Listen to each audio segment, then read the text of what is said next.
My name is Chloe, I'm 31 years old, and I've been married to my husband for 6 years now. We live a comfortable life, he makes good money at his job, and I have my own stable income working part-time at a company. My parents are what you'd call well-off people, living in a beautiful house in the suburbs with enough money to enjoy their retirement. But with their wealth comes their unwavering conservative views and an iron grip on traditional family values. From the day I was born, my mother drilled one message into my head: a woman's purpose is to create a family and have children. Everything else is secondary. Growing up alongside my sister Amanda, we heard the same speeches over and over. Girls, you need to get married as soon as possible. Don't waste time pursuing careers, that's not what women are meant for. They promised us everything would always be equal between us, including their inheritance, as long as we followed their prescribed path to happiness. Amanda took their words to heart. She got married right after high school graduation, skipping college entirely. Now she's already a mother of 2 beautiful children. My parents beam with pride every time they talk about her, which is pretty much all the time. I chose a different path. After high school, I went to college, got my degree, and landed a job before I even thought about marriage. When I finally did get married, it was because I was ready, not because my parents thought it was time. My husband and I made a conscious decision not to have children right away. We wanted to enjoy our time together, travel a bit, and establish ourselves in our careers first. But every single family visit turns into an interrogation about my reproductive plans. Last Sunday was no different. Mom cornered me in the kitchen while I was helping with dinner. "Chloe, look at your sister," she said, gesturing toward Amanda. "She's already given me 2 grandchildren and wants to have a 3rd baby. When are you going to start your family?" "Mom, we've talked about this," I replied, trying to keep my voice steady. "We're not ready yet." "Not ready," she scoffed. "You're not getting any younger, you know. Amanda was already a mother at your age." The constant comparisons to Amanda, the never-ending pressure about having babies, the disapproving looks, it all grated on my nerves more than I could express. Every family dinner, every phone call, every text message somehow circled back to the same topic: when was I going to fulfill my purpose as a woman and start having children? Every morning, I'd wake up to find my phone flooded with messages from her, links to articles with titles like 10 Ways to Boost Your Fertility Naturally or Best Positions to Conceive.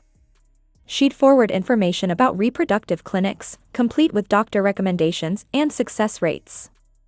Sometimes, I'd come home from work to find packages at my doorstep, books about pregnancy, childbirth, and parenting that I never asked for. "Did you read that article I sent about fertility foods?" she'd text at 7 a.m. "Mom, I'm getting ready for work," I'd reply. "Always work with you. That's exactly why you're not pregnant yet. You need to prioritize." I started dreading the notification sound on my phone. Each ping could be another reminder of my apparent failure as a woman. One day, she sent me a full schedule of a nearby fertility clinic's consultation hours, along with a note: "I've already asked about their earliest available appointment." After 6 years of marriage, my husband and I finally decided to try for a baby. It wasn't because of Mom's pressure, at least, that's what I told myself. We felt ready, or as ready as anyone can ever be for such a life-changing decision. But month after month passed, and nothing happened. "Maybe we should see a specialist," I suggested one evening, sitting on the edge of our bed after another disappointing pregnancy test. "Just to check if everything's okay?" "Yeah, we probably should," my husband agreed, though he didn't look up from his phone. "Let's look into some clinics next week." We had this conversation several times over the following months. Sometimes in the kitchen while making dinner, sometimes while watching TV, sometimes right before bed. But somehow, we never actually made those appointments. There was always something: a big project at work, a business trip, family obligations. Deep down, I think we were both afraid of what we might discover. Then came that infamous dinner at my parents' house. The dining room was filled with the usual sounds: silverware clinking against plates, Amanda's kids giggling at the kids' table, Mom's voice rising above it all as she gushed about Amanda's 3rd pregnancy. "Just look at your sister," Mom said, beaming at Amanda's growing belly. 3 beautiful children. And you, Chloe? When are you going to give me some grandchildren? You need to get pregnant immediately. I pushed my peas around my plate, preparing my usual defense about timing and readiness. But before I could speak, my husband cleared his throat. Something about the sound made everyone at the table look at him. Actually, he said, his voice unnaturally steady, we think Chloe might be infertile. That's probably why we haven't been able to conceive. The words hit me like a bucket of ice water. My fork slipped from my fingers and clattered against the china plate, but I barely heard it over the rushing in my ears. We think? Who was this a we? We hadn't discussed this. We hadn't even been to a doctor. We hadn't done any tests. Where was this coming from? My mother's reaction to my husband's words was immediate and explosive. She literally jumped up from her chair, knocking over her wine glass. Red liquid spread across the white tablecloth like blood, but she didn't even notice. I knew it, she screamed, pacing around the dining room like a caged animal. I knew this would happen to you, Chloe. Didn't I warn you? Didn't I tell you exactly this would happen? I sat there, frozen in my chair, as she continued her tirade. Her face was red, and spittle flew from her mouth as she shouted. This is what happens when you wait too long. I told you to have children when you were young, but no, you had to focus on your precious career. And now look at you, over 30 and barren. Mom, stop it, I managed to say, but she was too far gone to listen. You should have gone to the hospital years ago. Started treatment when you still had a chance. She grabbed the back of her chair, her knuckles white. But now it's too late. You're too old, Chloe. Too old. I couldn't believe what I was hearing. My own mother, speaking to me like this. But she wasn't done. She leaned across the table, her eyes wild. And even if by some miracle you do get pregnant, she hissed, you'll probably give birth to some kind of freak. That's what happens when women wait too long. Something snapped inside me. I stood up so quickly my chair fell backward with a crash. Enough, I shouted back. I will decide for myself what I need to do and when I want to have children. This is my life, not yours. That's when she dropped the bomb. Oh, you'll decide? Mom's laugh was ugly and sharp. Well, your father and I have made our decision too. We've decided the inheritance, all of it, goes to Amanda. No more splitting it in half like we planned. I turned to look at my sister. Amanda sat there, one hand on her pregnant belly, practically glowing with satisfaction. She didn't even have the decency to pretend this was news to her or show any sympathy for me. You don't need the money anyway, Mom continued, her voice dripping with venom. What would you use it for? You have no heirs, no family to support. But Amanda, she'll have 3 children to take care of. She needs the financial security. She deserves it. The dining room started spinning. All those years of being told everything would be equal, all those promises of fairness between sisters, it had all been a lie. Or rather, it had all been conditional on me following their exact prescription for my life. 3 children to feed and educate, Mom was still ranting, gesturing at Amanda. 3 children who will carry on our family name and values. 3 children who need their future secured. While you'll have nothing. No children, no inheritance, nothing. I looked around the table, at my smug sister, my ranting mother, my silent father who wouldn't meet my eyes, and my husband who had just betrayed me in the worst possible way. These people who claimed to love me had been plotting behind my back, using my supposed infertility, which hadn't even been medically confirmed, as an excuse to cut me out of my inheritance. The months after the disastrous family dinner passed in a blur of silence. No calls from Mom, no texts from Amanda, no weekend visits to my parents' house. The quiet should have been peaceful, but it felt heavy, like the calm before a storm. I thought at least my husband would be on my side after everything that happened. After all, we were supposed to be partners, facing my family's disapproval together. But he didn't even apologize for talking about my supposed infertility. One evening, after finishing dinner in our small rented apartment, I decided it was time to address the elephant in the room. I think we should go to the fertility clinic, I said, watching his face carefully. Not for my parents, but for us. We need to know if there's really something wrong.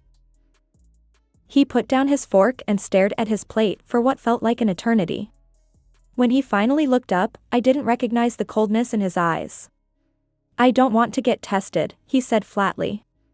In fact, I don't want to have children with you anymore.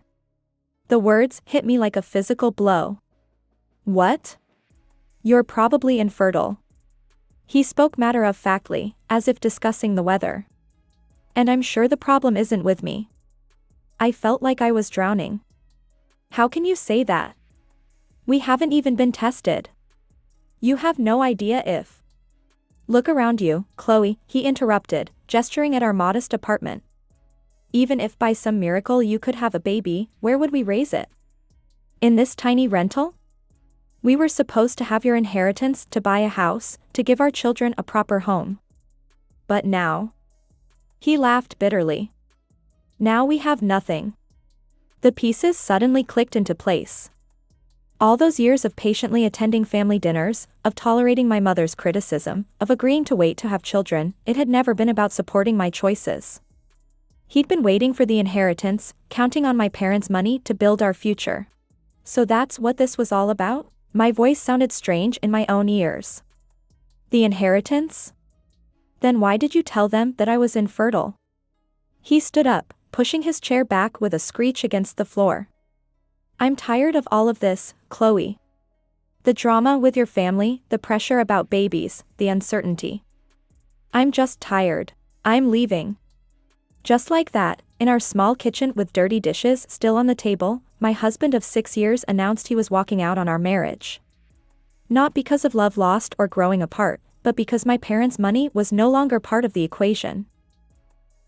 The first month after my husband left was the darkest period of my life. I barely ate, hardly slept, and cried more than I'd like to admit. My coworkers noticed something was wrong, but I kept them at arm's length. Finally, one of my colleagues quietly slipped me her therapist's business card. Just think about it, she said. I stared at that card for 3 days before making the call. It turned out to be the best decision I could have made. Dr. Sarah Mitchell became my lifeline. You can't change other people's actions, she told me during one session, but you can change how you respond to them. What would you do with your life if you weren't trying to please your parents or support your husband? That question hit home. I'd spent so many years trying to balance everyone else's expectations that I'd lost sight of my own dreams. But now, with my evenings free from family dinners and my weekends no longer revolving around my husband's schedule, I had time. I threw myself into my job with newfound energy. All those hours I used to spend listening to my mother's criticism or managing my husband's moods, I now invested in my career. I stayed late at the office, took on additional projects, and finally started speaking up in meetings with ideas I'd been too timid to share before. My boss called me into his office one day. Chloe, I've been watching your performance lately, he said. You've really stepped up. How would you feel about heading up the new development division? Just like that, my career took off. The promotion came with a substantial raise, and suddenly I was the one making decisions, leading teams, and driving projects forward. My salary doubled, then tripled. 2 years flew by. I saved aggressively, worked tirelessly, and finally bought myself a beautiful apartment in one of the city's best neighborhoods. 3 bedrooms, a modern kitchen, floor-to-ceiling windows with a view of the park, everything I'd always wanted but had been told I needed a man's money or my parents' inheritance to achieve.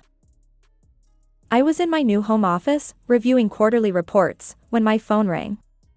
My mother's number flashed on the screen. For a moment, I considered not answering, but something made me pick up. Chloe? Her voice was tentative, different from her usual commanding tone. I've heard from Aunt Linda that you're doing very well at work. She said you're some kind of boss now? And that you bought yourself a luxury apartment? I could hear the mixture of surprise and jealousy in her voice, as if my success without a husband or her money was somehow offensive. Yes, I did, I replied curtly, hoping to end the conversation quickly. But she pressed on. Listen, sweetheart, why don't you come over for dinner? It's been so long since we've talked. Amanda's kids are getting so big, you haven't even met little Thomas yet. He's such a darling baby. You really should get to know your nephews and niece. I cut her off. After what you and Dad did to me. After how you treated me? My voice was steady, controlled. No, Mom, I don't want to meet Amanda's children. I don't want to have dinner. I don't want anything to do with any of you anymore. We're done. Before she could respond, I hung up and blocked her number. Life has a funny way of surprising you when you least expect it. I met James at a business conference where he was one of the keynote speakers. He owned a successful tech company and had the kind of confidence that came from building something from nothing, not from riding on family money or inheritance. We started dating, and for the first time in my life, I felt like I was with someone who saw me as an equal, not as a potential incubator for babies or a ticket to financial security. He admired my career success and never once asked about when I planned to have children. 6 months into our relationship, I started feeling nauseous in the mornings. At first, I blamed it on stress from a big project at work. But when I missed my period, I bought a pregnancy test with shaking hands. 2 pink lines appeared almost immediately. I spent 3 days terrified to tell James. After everything that happened with my ex-husband, I was scared of how he might react. Would he think I trapped him? Would he run away? Would he suggest I get rid of it? Finally, one evening over dinner at his place, I gathered my courage. James, I need to tell you something, I started, my voice trembling. I'm pregnant. He put down his fork and stared at me. The silence stretched for what felt like hours, but was probably only seconds. Then, to my complete surprise, a huge smile spread across his face. Really? That's amazing. He jumped up from his chair and pulled me into a hug. Marry me. I love you, I want to spend my life with you, and now we're having a baby. It's perfect timing. We got married the following week, just us, a judge, and 2 witnesses from work. No fancy ceremony, no family drama, no mother trying to control every detail. It was exactly what I wanted. Life settled into a happy routine. James and I moved in together, combining our lives with surprising ease. My pregnancy progressed normally, and for the first time in years, I felt truly at peace. Then, 7 months into my pregnancy, I ran into my mother at the grocery store. I was reaching for a box of cereal when I heard a familiar gasp behind me. Chloe? Her voice was barely a whisper. You're pregnant? I turned around slowly, one hand resting on my very obvious baby bump. My mother stood there, shopping basket dangling forgotten from her arm, staring at my belly like she'd seen a ghost. Oh, sweetheart, she said, her eyes filling with tears. I'm so happy to see you like this. And I heard about your success at work, about everything you've achieved. I'm so proud. Don't, I cut her off. But she pressed on. I want to fix things, Chloe. I've been thinking. I want to change my will again. I'll call the notary tomorrow. We can make everything equal again, like it should have been all along. I couldn't help but laugh. Keep your money, Mom. I have a successful career, a loving husband who happens to be quite wealthy himself, and I make enough money that I could earn your entire inheritance in a couple of years of work. Give it all to Amanda, I don't want or need anything from you or Dad anymore. And I don't want to see any of you ever again. The day after I ran into Mom at the grocery store, my phone rang with Amanda's number. I almost didn't answer it, but I figured I might as well deal with this now.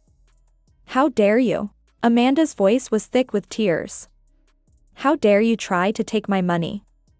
What are you talking about? Mom told me everything. How you met her yesterday, showing off your pregnancy, trying to get back into the will. She was practically shrieking now. That money is mine. I have 3 children to think about. I waited for her to run out of breath before responding, keeping my voice deliberately calm. Amanda, I don't want the money.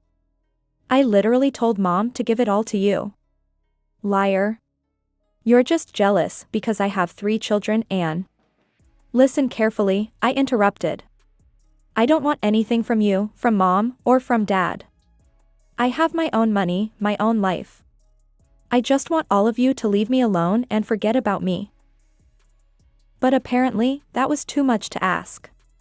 Mom started showing up everywhere, outside my office building, at my favorite coffee shop, in the parking lot of my apartment complex. At first, I thought these were coincidences, but they happened too frequently. Then one evening, I heard someone pounding on my front door. Through the peephole, I saw Mom standing there, clutching her handbag. "Chloe, open the door. I know you're in there," she called out. "I'm your mother.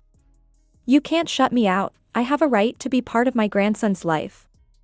I didn't respond. She kept coming back, day after day, sometimes multiple times a day. She'd stand in the hallway, alternating between pleading and demanding. "Please, sweetheart, just talk to me. You're being selfish, keeping my grandchild from me. I just want to be part of your life again." It was exhausting.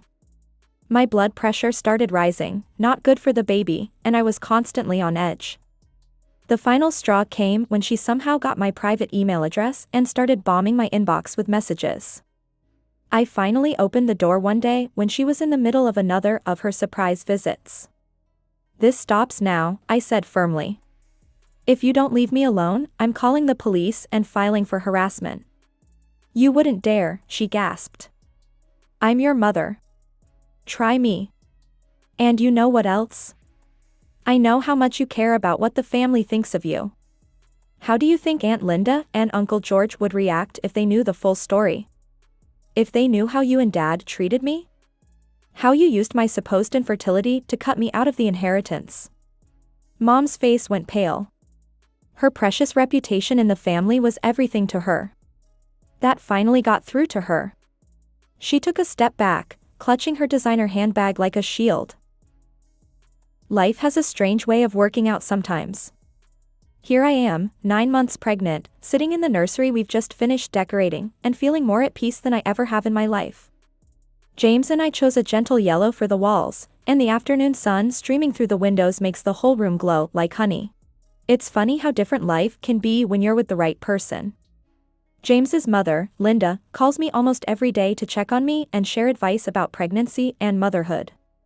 But unlike my own mother's suffocating pressure, Linda's concern comes from a place of genuine love and respect. "You know," Linda told me last week during Sunday dinner at their house, "I've never seen James happier than he's been since meeting you. James's family has become my family now. His sisters treat me like one of their own, always including me in their group chats and girls' nights out, though lately, those have become girls' nights in with my huge belly. His father has already started planning fishing trips with his future grandson. Sometimes, during quiet moments like this, I think back to those years when I couldn't get pregnant with my ex-husband.